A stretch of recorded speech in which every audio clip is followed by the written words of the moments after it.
Amém, queridos? Abra comigo Marcos capítulo 12.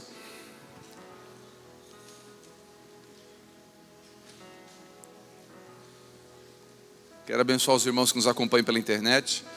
Muita gente do Brasil, muita gente, mundo inteiro nos acompanhando pelo YouTube. Quero abençoar você, que Deus fale ao seu coração onde você estiver também.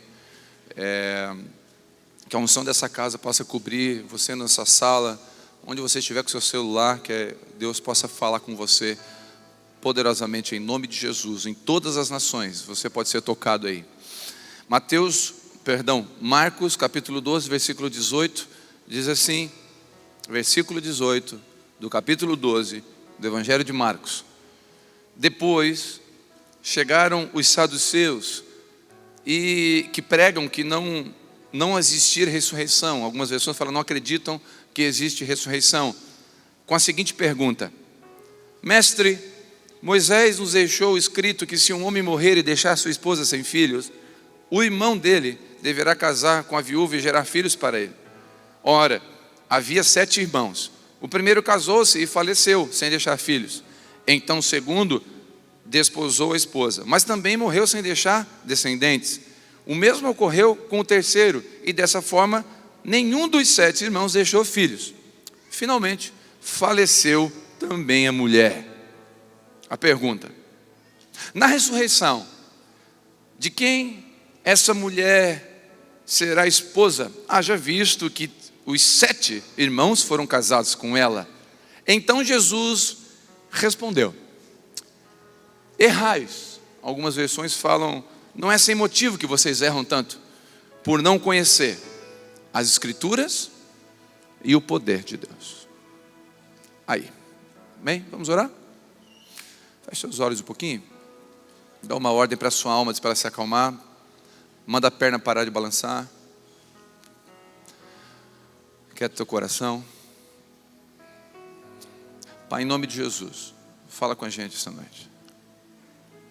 Traz esperança. A tua palavra é viva e eficaz. E ela corta, ela separa o que é da alma e separa o que é do espírito. Tudo que for da nossa alma, que fique calado agora. E tudo que for do teu espírito, venha ministrar o nosso coração. Eu creio e digo amém. Quantos digam amém comigo? Dizem amém comigo? Primeiro, Jesus havia respondido antes desse texto, irmãos, você pode ler em casa. Jesus havia respondido os questionamentos dos fariseus e dos herodianos sobre impostos. Eles chegaram para Jesus e perguntavam: Senhor, mestre, devemos pagar impostos? Eles chegaram com uma ladainha assim, ó: tu és bom, a gente sabe que o Senhor não se engana, o Senhor é esperto, o Senhor é amor, o Senhor... E chegaram com um monte de ladainha para Jesus, só que eu quero antecipar que ladainha não... Você pode falar o que você quiser para Jesus, Ele conhece seu coração, a motivação que você fala isso. E eles falaram, nós devemos pagar imposto. Aí Jesus lembra, você conhece essa história. Jesus pega uma moeda e fala, de quem é esse rosto aqui? É de César, então dá a César. E a Deus que é de Deus. Jesus orienta, né? Ele responde, ele não vai na onda da pegadinha da pergunta dos fariseus e dos herodianos. E agora sai um time de religiosos, entra outro. Sai os fariseus, sai os herodianos, troca o bastão, entra os saduceus. Os saduceus também eram religiosos da época, eram uma das seitas do judaísmo, era uma das classes da religião da época. E os saduceus, eles tinham uma característica muito peculiar. Eles não acreditavam na ressurreição. Eles achavam e criam que a ressurreição, eles eram muito céticos na manifestação do sobrenatural, do poder de Deus, da ressurreição. E eles fazem uma pergunta, né, um questionamento sobre a mulher aqui que teve 7 maridos e os 7 morreram. Rapaz, eu não casar com essa mulher nunca, né? Se tu olhar o histórico dela, né? Morreu 2, eu sou o próximo, né? Não sei se essa mulher ela matava, o que acontecia, porque morreu 7, ficou só ela, e nenhum dava filho, tinha problema ali o negócio. Essa mulher, não importando ou não, ela casou com os 7. E aí a pergunta deles, na ressurreição, eles não acreditavam na ressurreição. E eles jogam para Jesus, tentando pegar Jesus, na ressurreição. Porque eles citam a lei de Moisés. Eles falam, Moisés diz isso. na ressurreição, querendo que jogar Jesus contra a lei de Moisés e naturalmente contra os judeus e causar confusão. Jesus, conhecendo os corações, conhecendo as intenções e as respostas de Jesus, não sei se você já parou para observar como as respostas de Jesus são inteligentíssimas, provocativas, que fazem a gente pensar. As respostas de Jesus são extremamente pontuais, ela como uma faca que separa. As respostas de Jesus são impressionantes e Jesus mais uma vez nos surpreende com uma resposta inteligentíssima e com um fundamento. E essa noite eu quero falar sobre esse fundamento que eu acredito que está faltando para a igreja no Brasil, a igreja em Criciúma, a igreja evangélica de um modo geral. Está faltando esse fundamento, equilíbrio. Nos falta equilíbrio.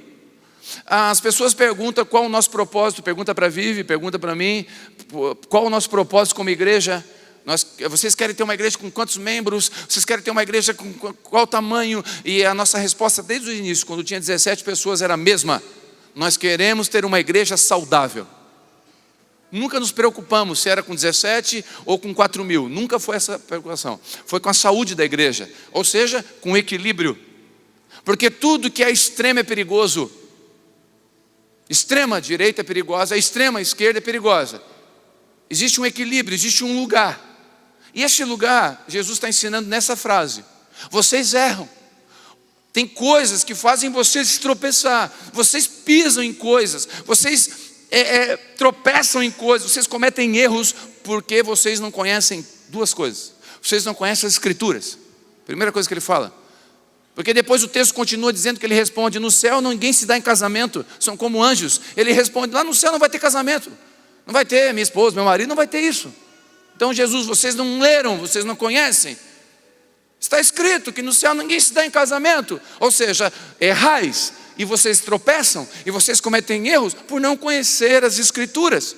Às vezes, por não conhecer as Escrituras, nós vamos lá e fizemos uma sociedade. Você amando Jesus e buscando Jesus com um endemoniado, um gadareno. O cara que vai sonegar imposto, ele vai mentir na hora da negociação. O cara não tem caráter. E você fez uma sociedade. Por não conhecer as Escrituras, você vai errar. Você acabou de cometer um erro. A sua mãe fala assim: filha, não casa com esse cara. Por não conhecer as Escrituras, que a Bíblia fala para honrar pai e mãe. Nós tropeçamos, aí você vai lá e casa. E aí você acabou de casar com a amostra grátis da grande tribulação. O cara é um tormento. O cara não é um marido, é uma missão. Tem gente que não casa, faz missão. Eu vou pregar na Jordânia. Não precisa, casa com aquele traste, que eu acho que é melhor. Eu duvido, irmãos. Irmãos, é verdade que eu vou dizer. Tem maridos que me procuram, e mulheres que procuram a Vivi, que falam assim: olha, eu prefiro ir para o Iraque pregar o Evangelho. Vai morrer em uma semana, mas ela prefere. De tanta tribulação que tem do lado. Por não conhecer as Escrituras, nós erramos. Errais por não conhecer as Escrituras. O que ela fala para você? O que ela tem para você? O que ela diz para mim e para você? E aí nós ficamos lendo tanta coisa e não lemos as Escrituras. Então vocês erram. E é interessante que Jesus, ele não tem problema com a sinceridade de um pecador. Ele tem problema com a falsidade do religioso. Porque o religioso, ele vem com perguntinha, mas ele não quer saber. Ele quer pegar. Ele quer ganhar. Já percebeu um religioso numa discussão? Ele não quer te ouvir, ele quer mostrar a razão dele. E religioso é assim, irmão. Se você não for igual a ele, ele não vai aceitar você. Escute, a religião, tudo que ela não domina, ela expulsa. Vou repetir. A religião, tudo que ela não domina, ela expulsa. Sabe quando eu sei que uma pessoa está dentro da religião, da gaiola da religião? Quando ela não consegue se adaptar, ela é expulsa desse lugar. É uma religião assim, ela não consegue lidar com a diferença. A religião é do meu jeito, é com a minha roupa, é com o meu formato, ou some daqui. Ou ela domina, ou ela expulsa. E aí a gente vive em gaiolas. Um tempo atrás eu ministrei, está no YouTube uma mensagem: gaiolas e aquários. Que Deus, aí falaram que a gente pesca em aquário, não sei o que. Irmão, não pesca aquário não, eu quebro aquário. Porque o lugar de peixe não é aquário, o lugar de peixe é no rio de Deus. Então, no seu lugar não é... Irmãos, quando uma pessoa sai da religião, é igual um passarinho que sai da gaiola. Para ele, voar é pecado. O passarinho que viveu na gaiola, quando ele acha que voar é pecado, porque ele viveu na gaiola. Quando você sai da religião, ele acha que usar bermuda é pecado. Ele acha que falar de futebol é pecado. Ele demoniza coisa que Deus não demonizou. A religião tem esse poder. E Jesus está respondendo para eles: vocês erram, porque vocês leem, vocês têm um histórico religioso muito bonito, mas vocês não conhecem a Escritura de verdade. Vocês conhecem os textos que interessam vocês. Vocês conhecem as partezinhas que interessam vocês. Vocês pegam um versículo isolado e faz uma doutrina e bota peso nas pessoas. Vocês não conhecem as Escrituras como meu pai gostaria que vocês conhecessem. Vocês olham para a Bíblia como um manual de regra de domínio e manipulação, quando vocês deveriam olhar para a Bíblia como um livro de uma carta de um pai para os seus filhos. Vocês não conhecem as Escrituras. E o primeiro ponto é: não conhecer as Escrituras, está em desequilíbrio. Não conhecer as Escrituras. O profeta Oséias reclama dizendo: o meu povo perece por falta de conhecimento. Falta de conhecimento nós perecemos. Então conhecer as Escrituras é necessário. Jesus, ele dá uma chave para mim e para você essa noite, um segredo, é uma senha para que venhamos não cometer mais erros que cometemos. Primeiro, errais por não conhecer. Então se eu conheço, eu não vou errar. Quantos estão entendendo? Lâmpada para os meus pés e luz para o meu. Olha o que o salmista está dizendo. A palavra é o quê? Lâmpada para os pés e luz para o caminho. O que ela vai me impedir? Ela vai me impedir de tropeçar. Quem aqui já acordou de madrugada e a sua filha deixou um negócio no meio do corredor e você deu com o dedo naquele negócio e deu vontade de acordar todo mundo, né? Pelo menos com o grito. E você chutou aquele negócio e tropeçou e caiu porque estava com a luz apagada. Quando você acende a luz, você não tropeça. Então a Bíblia é lâmpada para os meus pés, me evita de tropeçar, e luz para o meu pegar caminho errado. A Bíblia fala que há caminhos, Provérbios capítulo de número 14 diz que há caminhos que aos nossos olhos parece ser bons, mas o final dele é a morte. A gente não consulta Deus, a gente não pergunta para o Senhor, a gente não vai para as Escrituras e a gente entra em caminhos de morte. Moças, eu vejo às vezes alguns vídeos, algumas coisas, que moças que se envolvem com pessoas de má índole, homens com caráter duvidoso, e daqui a pouco estão sendo espancadas, daqui a pouco são assassinadas. Ou seja, caminho que parecia ser bom, mas não consultou as Escrituras, não honrou o pai, não ouviu alguém, não tomou conselho, não leu o que a Bíblia orienta a ser feito. Ela entrou no caminho que parecia ser bom, o final foi a morte. Quantos entendem? Como eu falei aqui no começo daquela canção, aquele irmão, ele era na igreja, estava igual você sentado aqui, só que ele aí ouviu um lancejo de uma mulher, ele deu um elogio, recebeu um elogio, e aí, não dá nada, não dá nada, não dá nada. Escute, irmãos, a Bíblia fala que nós devemos tomar cuidado, não só com a raposa, mas com as raposinhas. Sabe por quê? Raposa come fruto, raposinha come flor. E aí a raposinha come a flor, se comeu flor, não tem fruto, porque se come a flor não tem fruto. E a gente fica pensando, não, pecadão, e as coisas pequenas que vão roubando os frutos também. E às vezes a gente fica assim, não dá nada, não dá nada, porque não lemos as Escrituras. E se a gente não lê, nós erramos. Errais, vocês erram por não conhecer as Escrituras, lâmpada para os meus pés e luz para o meu caminho. Agora, cabe ressaltar que Jesus falou que não foi só as Escrituras. Não foi só as Escrituras. Ele falou: errais por não conhecer as Escrituras e o poder de Deus. Conhecer o poder de Deus, ele é manifestação de sinais. O poder de Deus aqui entra na ressurreição, porque eles não acreditavam na ressurreição. Jesus estava dizendo: vocês não conhecem as Escrituras, tá? Porque lá fala que ninguém se dá em casamento no céu. Mas também não conhece o poder de Deus, porque eu posso ressuscitar quem eu quero. Jesus estava dizendo: vocês não conhecem o meu poder e não conhecem o que está escrito. É isso que Jesus estava dizendo para eles. Eu tenho o poder de ressuscitar, eu tenho o poder de curar. Vocês não conhecem o meu poder, vocês não conhecem o poder de Deus. E aqui entra o equilíbrio. Qual é o desequilíbrio? Escrituras. Cético, não acredito, Deus distante. Escrituras. O desequilíbrio está aqui. Ou poder de Deus, poder de Deus, poder de Deus, poder de Deus, sem fundamento. Então, o equilíbrio está aqui, onde eu creio e conheço as Escrituras, mas eu acredito e busco nas manifestações do poder de Deus. Existe um equilíbrio aqui, quantos entendem?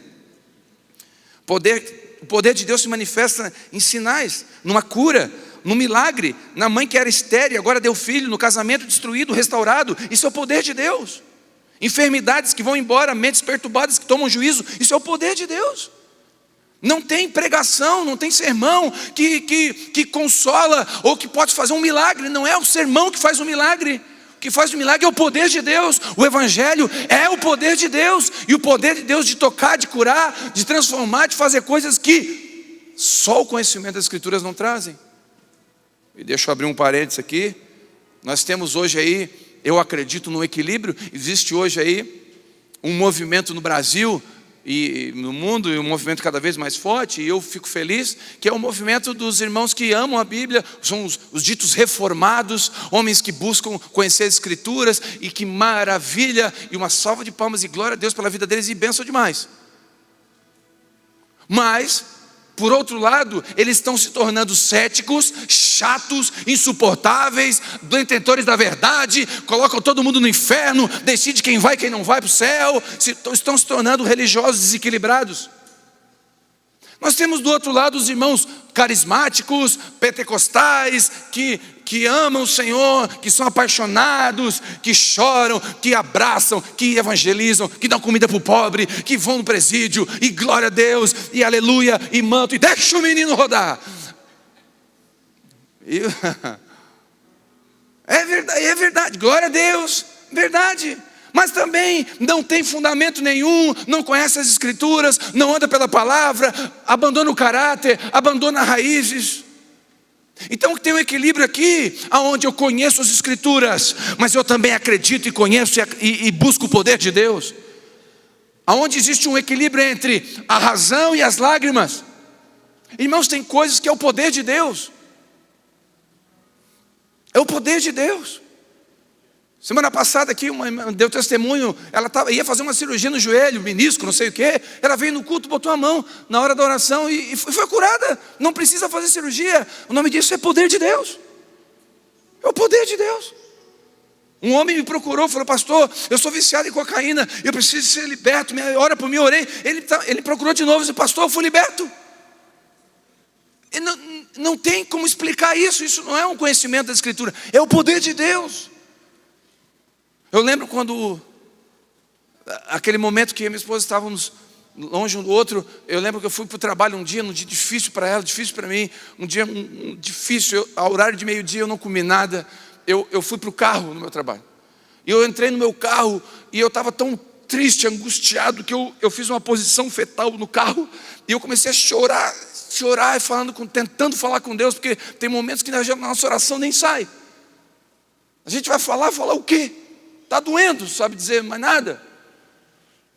E aí eu estava ali e eu senti, irmãos, isso ninguém tira de mim, é o poder de Deus, não está escrito em lugar nenhum. Eu senti Deus me pegando no colo, tirando do banco e dizendo: você é o meu filho, eu cuido de você.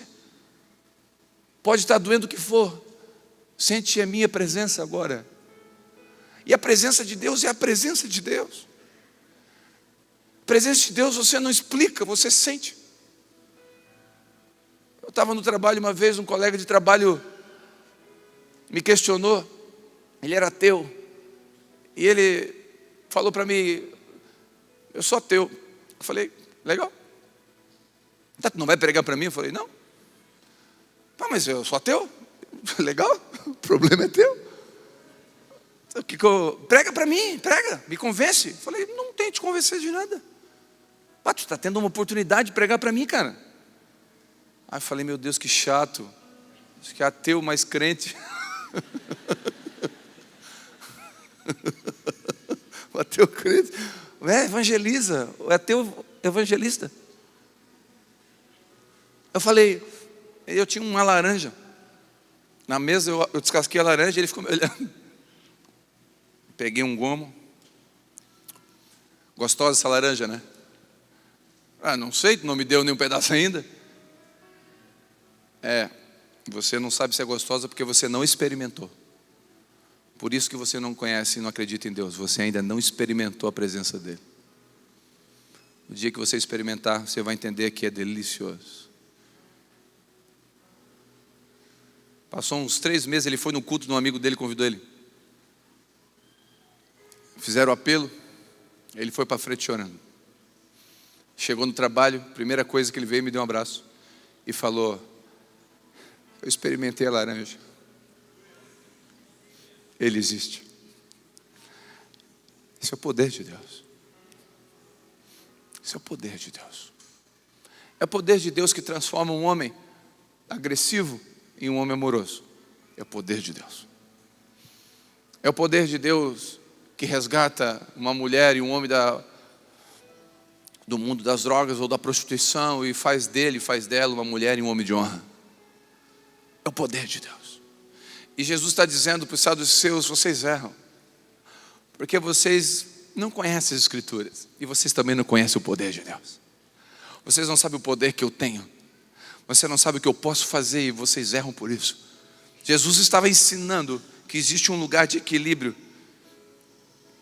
A Bíblia diz que Jesus subiu no monte com os discípulos, Pedro, Tiago e João. E ele sobe no monte e ele transfigura. Presta atenção nisso. O monte da transfiguração, já ouviram falar, né? Ele transfigura. E na transfiguração aparece Moisés e Elias. Moisés representando a lei e Elias representando os profetas. E quando eles aparecem, Pedro salta e fala: vamos fazer uma cabana aqui, porque o negócio o culto hoje vai ser maravilhoso. E o culto estava maravilhoso. E eles estavam pentecostal lá, o negócio estava transfigurando. Pensa, Moisés aparecendo, o negócio estava violento lá. Não tem droga que se compara com as visões que os homens tiveram lá em cima. E o negócio ficou doido lá. O bagulho ficou louco. E eles vão ficar aqui. Aí Jesus: olha, vamos descer. Enquanto eles estão lá em cima, aparece uma voz e fala assim: esse é Moisés, esse é Elias, mas vocês têm que ouvir esse. Apontou para Jesus. Ou seja, Jesus, por que eles apontaram para Jesus? Porque Jesus era a Escritura, a profecia que se cumpriu. Então Jesus era as Escrituras e também era o poder de Deus manifestado na terra. Então Jesus era tudo em um ali. E eles falaram: olha, não é mais Elias, não tem nada a ver mais com a lei de Moisés. Esse cara cumpriu tudo, centralizou nele. Então aquela voz que veio do céu fez o quê? Colocou Jesus no lugar dele. Trouxe o equilíbrio entre só conhecer e o manifestar. Agora Jesus não é mais só a profecia de Elias, não é só mais as profecias de Isaías. Agora Jesus é o cumprimento, ou seja, o poder de Deus manifestado. Ou seja, tem promessas e profecias sobre você que ainda não se cumpriu. É a palavra promete coisas que ainda não se cumpriram, mas se você continuar crendo, você vai receber o poder de Deus. É quando isso que foi dito vai se cumprir sobre você. Então nós perdemos por não acreditar que aquilo que foi dito vai acontecer. É o poder de Deus que vai fazer acontecer. E aí eles descem, e quando eles descem, o que acontece? Tem um menino endemoniado, e tem um tumulto, e Jesus fala: o que está acontecendo aqui? Jesus, os teus discípulos que não subiram, não conseguiram expulsar o demônio do meu filho está endemoniado. Aí Jesus olha para ele e fala: geração incrédula, até quando eu vou estar com vocês, vocês não expulsaram o demônio desse menino? Como é que vocês não expulsaram isso? Sabe o que eu aprendo aqui? Quando eu conheço as Escrituras, eu entendo o propósito de Deus para mim. Mas quando eu desço desse monte do conhecimento, eu tenho que aplicar no monte da compaixão, no vale da compaixão. De nada adianta eu receber uma palavra no domingo à noite, se eu não aplicar isso na segunda-feira. Eu tenho que receber a palavra, mas eu tenho que pôr ela em prática, porque o poder de Deus é que vai me dar capacidade para pôr em prática. É o poder de Deus que está falando para você ser um marido mais atencioso e amoroso, e você não consegue porque você é bruto. E aí você vai para Deus agora, porque você recebeu uma palavra no monte da transfiguração. Você recebeu uma palavra de Deus, e agora você desceu e fala: Deus, e agora? Agora usa o meu poder no meu nome, não seja incrédulo, seja crente, e vai naquilo que eu te disse, obedece. É o poder de Deus que faz você conseguir cumprir as Escrituras, não é o seu poder. Diga comigo: o poder de Deus não é o meu poder. O poder não é seu, o poder é dele. Então, pastor, se eu orar para o endemoniado ir embora, você vai orar em nome de quem? É em seu nome? Não, é em nome de Jesus, o poder é dele. Se acontecer um milagre, glória de quem? Se não acontecer, também não é sua. Então o poder de Deus se manifesta. Nós erramos por não conhecer as Escrituras e o poder de Deus. Existe um equilíbrio entre conhecer as Escrituras e conhecer o poder de Deus.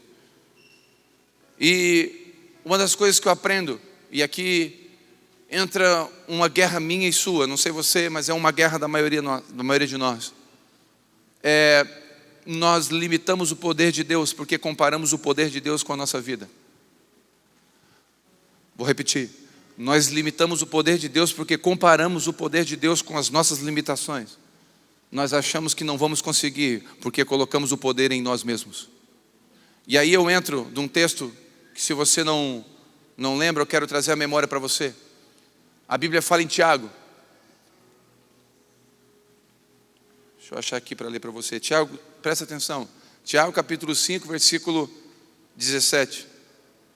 Elias era um homem frágil como nós. Era um ser humano como eu e você. Presta atenção.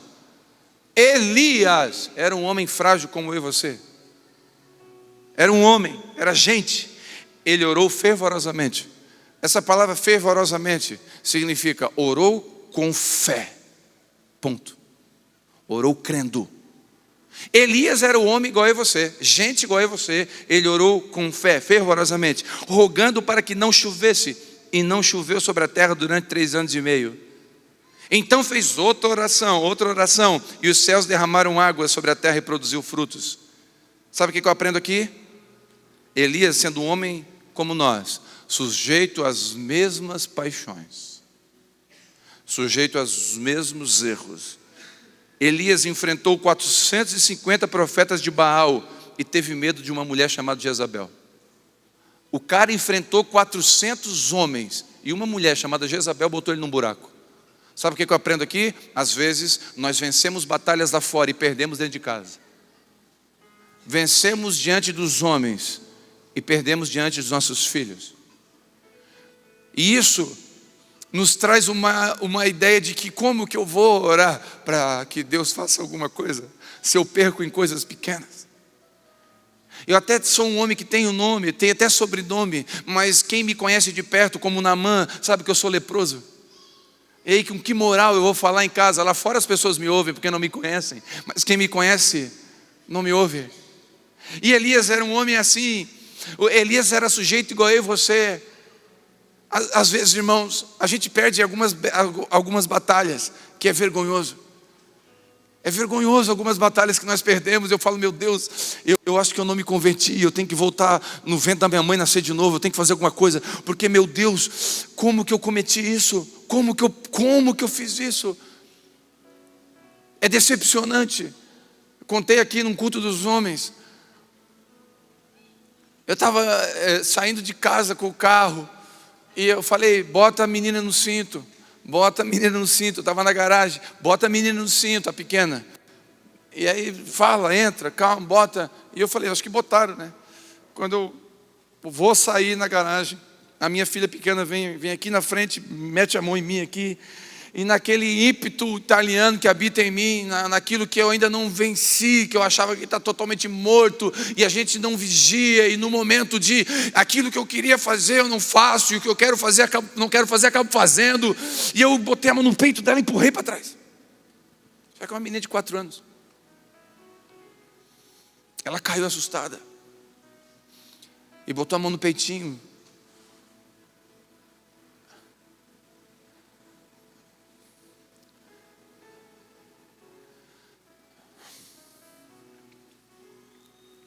Estava vindo para o culto.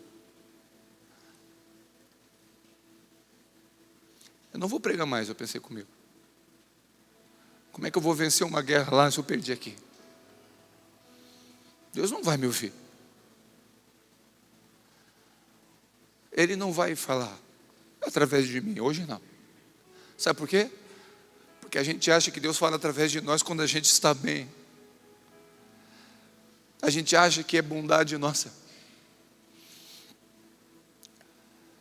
E a sensação que eu tive é: meu Deus, que derrotado que eu sou.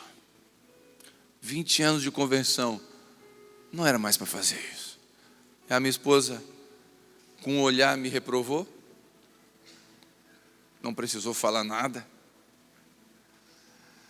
E eu falo: não vou orar, não vou pregar. E eu vim e preguei. E foi uma bênção o culto. E Deus falou com um monte de gente. E a presença de Deus até se manifestou. Teve gente que aceitou Jesus naquele dia. Aí eu vou para Deus e falo: Deus. Aí Deus fala: filho, Elias era homem como você, sujeito às mesmas paixões. Só que Elias não duvidou do poder de Deus. Não duvidou do poder que opera em nós. Ele não duvidou do Evangelho, que é o poder de Deus. E é poderoso para salvar. Ele não duvidou. Mesmo sendo sujeito às paixões. Elias, ele se sentiu o cara. Teve um momento que ele estava lá: Deus, olha aí, a igreja evangélica está toda perdida. Todo mundo na teologia da prosperidade, só restou eu. Aí Deus vem para ele e fala assim: eu tenho 7.000 que não se dobraram. Não é só tu não. Ele se achava a última bolacha do pacote. Ele se achou mais crente, defesa do evangelho. Não, sou eu, Deus me chamou para pôr ordem no Brasil. Rapaz, eu tenho 7.000, cara. Tu se acha? Tu pensa que tu é o cara? Estou falando de Elias, irmão. Estou falando do profeta Elias. O profeta Elias entrou num vale e ele pediu a morte, entrou em depressão. Elias entrou em depressão. A depressão é demônio. Aí os crentes com uma sabedoria que vem não sei de onde, para não dizer que veio do inferno. Depressão é demônio. Irmão, pode ser que em alguns casos tenha influência maligna, mas não é demônio não. Depressão é tristeza profunda da alma, fora de propósito de Deus. Tem vários motivos aí. Nem tudo é demônio não. Elias tinha demônio? Elias pediu a morte. Quando uma pessoa chega a pedir a morte, ela está no fundo, irmão. Ela está no fim. Talvez eu estou falando com pessoas aqui que está pedindo a morte. Eu quero dizer que Elias foi homem como você é. E Elias também pediu a morte. Pastor, você está dizendo então o quê? Que eu sou ruim igual a Elias? É. Que Elias é ruim igual a você. Mas o que significa isso? Mas significa que Elias, mesmo sendo homem, com limitações como eu e você, Elias orou. Elias teve coragem de orar. Ele não duvidou do poder de Deus. Ele não duvidou do poder de Deus.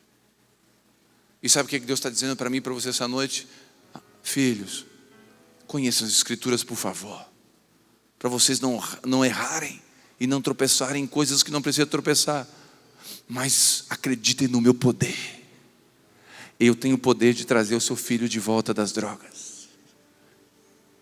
Eu tenho o poder de transformar o seu casamento hoje. Eu não mudei. Eu sou o mesmo Deus de Elias. Elias orou e não choveu. E quando ele orou de novo, choveu. Sabe o que eu aprendo aqui?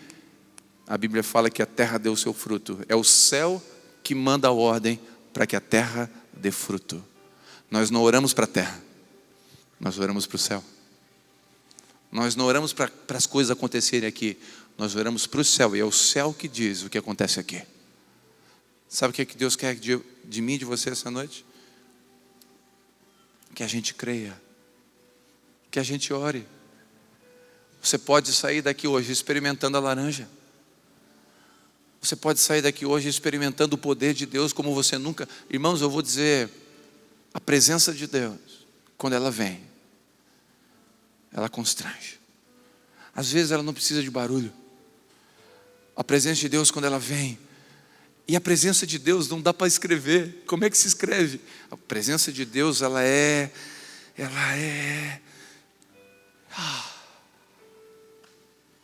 presença de Deus, poder de Deus.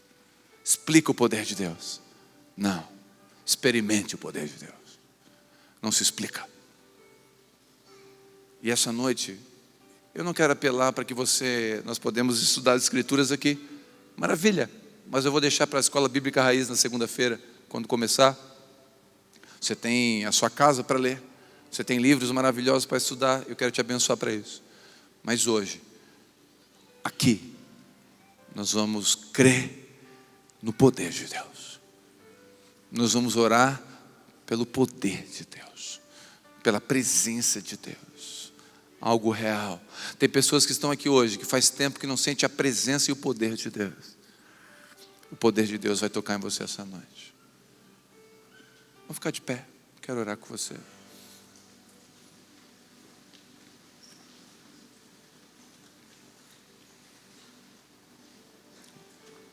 Quantos creem no poder de Deus? Quantos creem no poder de Deus? Quero profetizar agora que tem pessoas assistindo pelo canal, que o poder de Deus vai invadir a sua sala agora.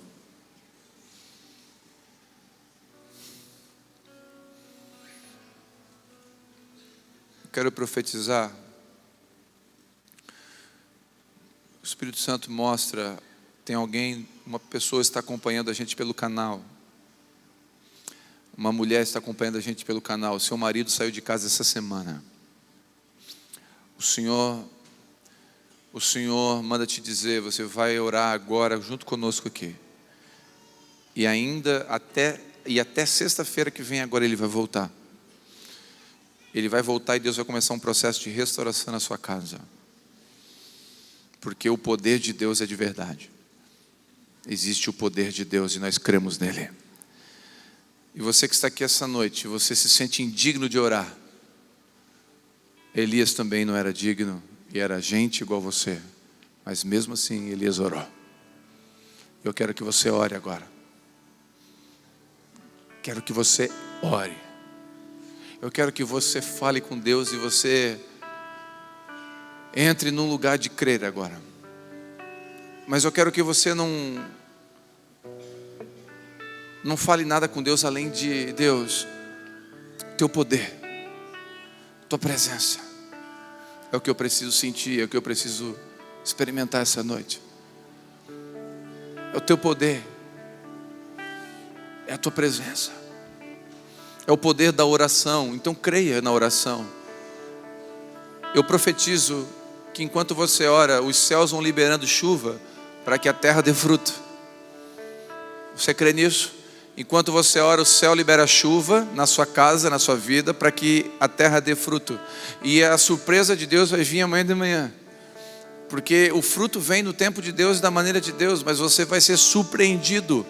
Acredite no poder de Deus, não duvide do poder de Deus. Agora, se você é cético, você não acredita no poder, você fala: Deus, me perdoa, mas eu acredito só nas escrituras, mas eu não acredito no teu poder. Então fala: Deus, eu não acredito. E Deus pode quebrar essa incredulidade no seu coração, porque o poder de Deus tem o poder de transformar o coração de pedra num coração de carne.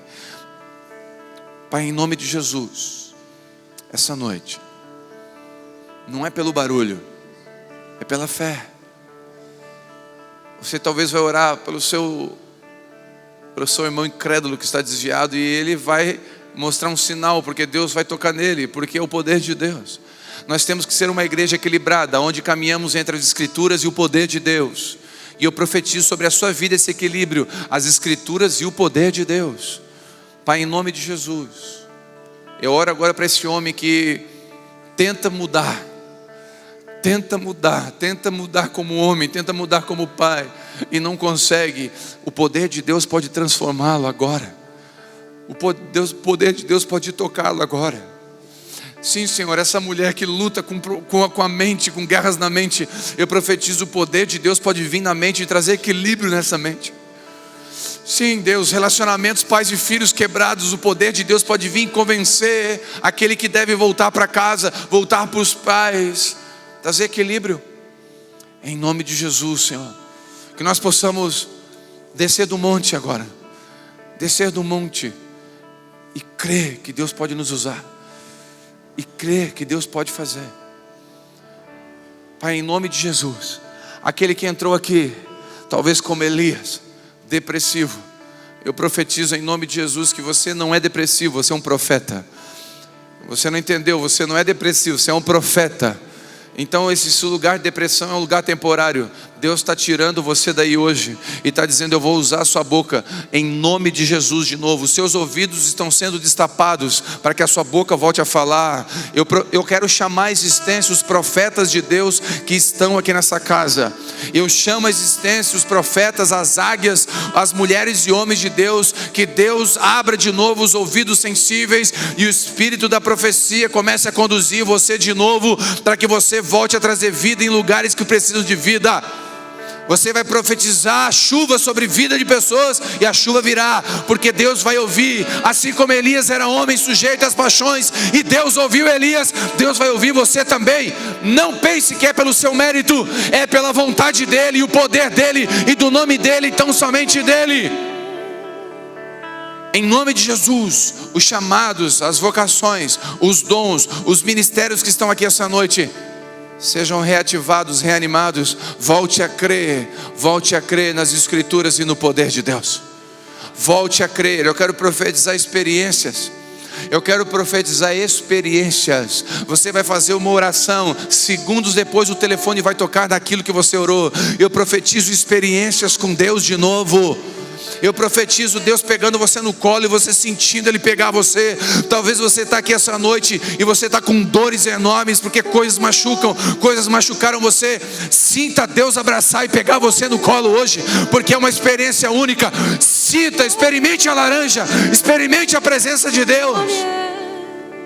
Sinta,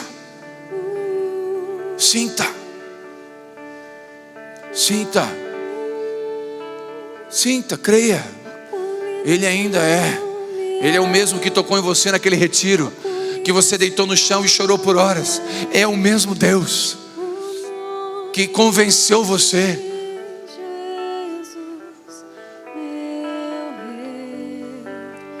Oh, quão lindo esse nome é, maior que tudo Ele é. Oh, quão lindo esse nome é, nome de Jesus. Oh, quão lindo esse nome é, maior que tudo Ele é. Oh, quão lindo esse nome é, nome de Jesus.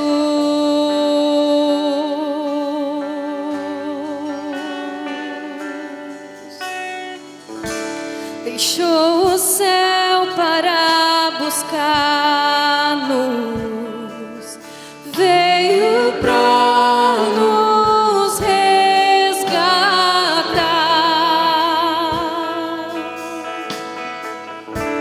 Amor maior que o meu pecado, nada vai nos separar. Oh, quão maravilhoso é, oh, quão maravilhoso é O nome de Jesus. meu Rei. Oh, quão maravilhoso é, maior que tudo Ele é.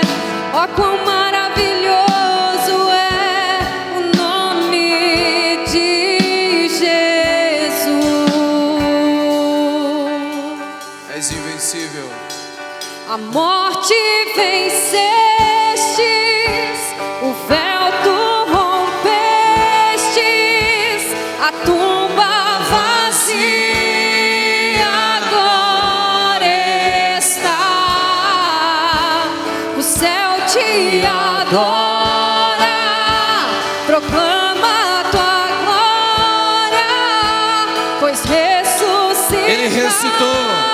O poder de Deus ressuscitou Jesus. Acredite no poder de Deus. És invencível, Inigualável. hoje pra sempre reinará. Teu é o Reino, tu é a glória. acima de todo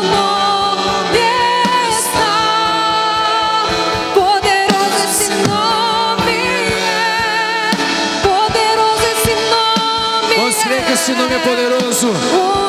Em nome de Jesus, eu abençoo a tua casa. Jesus, meu Deus. Creia no poder de Deus. Poderoso esse nome é, maior que tudo ele é.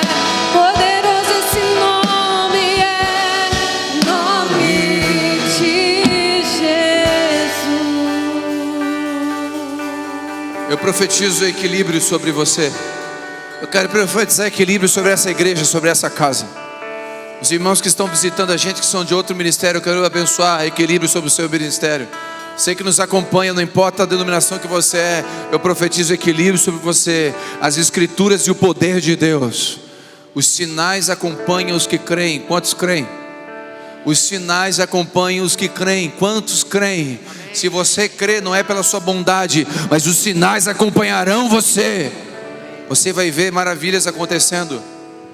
Você vai ver maravilhas acontecendo. Maravilhas. A tua vida financeira vai sofrer maravilhas de Deus. Ele vai entrar em lugares que precisa entrar. Sim, o seu relacionamento com Deus.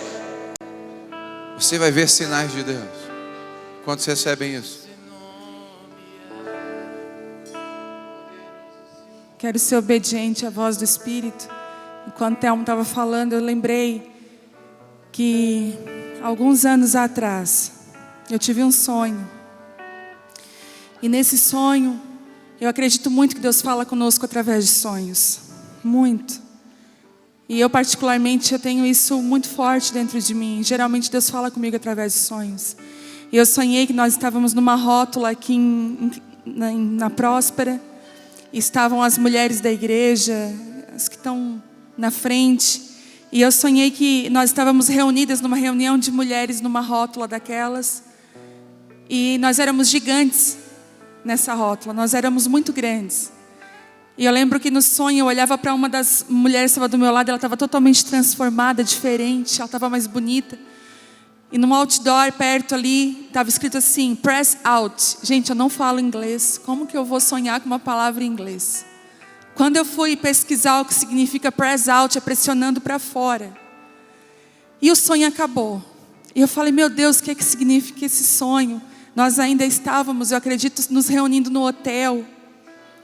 Aí um dia, esses dias, nós estávamos aqui reunidas. E aí o Espírito Santo soprou e falou assim, tá vendo? Vocês são gigantes na Próspera. Eu falei, o que, Deus? E eu comecei a lembrar que todo aquele sonho tem tudo a ver com aquilo que nós estamos vivendo hoje. Nós estamos pressionando para fora, cadeias têm sido quebradas. Nós somos gigantes aqui na Próspera, nessa região. E o Senhor tem feito aquilo que só Ele pode fazer.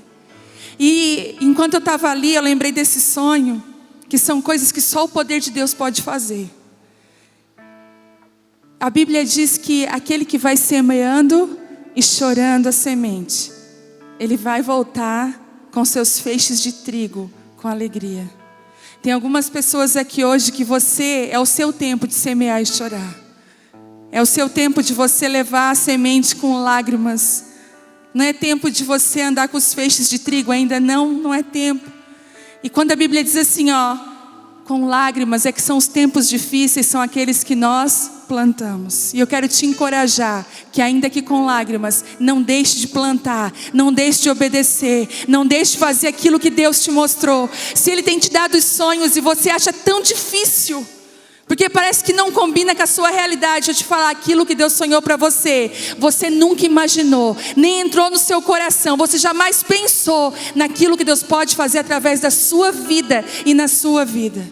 Mas tem algumas pessoas aqui que estão já com os feixes de trigo nos braços.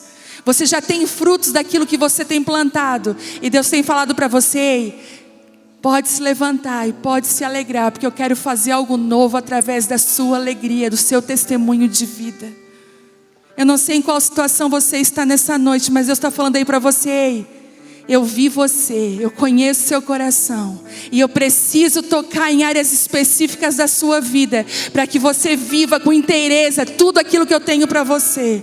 Você pode levantar as suas mãos, se essa palavra foi para você, você pode levantar as suas mãos aonde você está. Eu não sei em que situação você se encontra. Se você está no tempo de semear chorando, se você já está com os primeiros frutos daquilo que Deus derramou sobre a sua vida. Mas eu quero te abençoar para que toda palavra que veio de Deus sobre a sua vida se cumpra.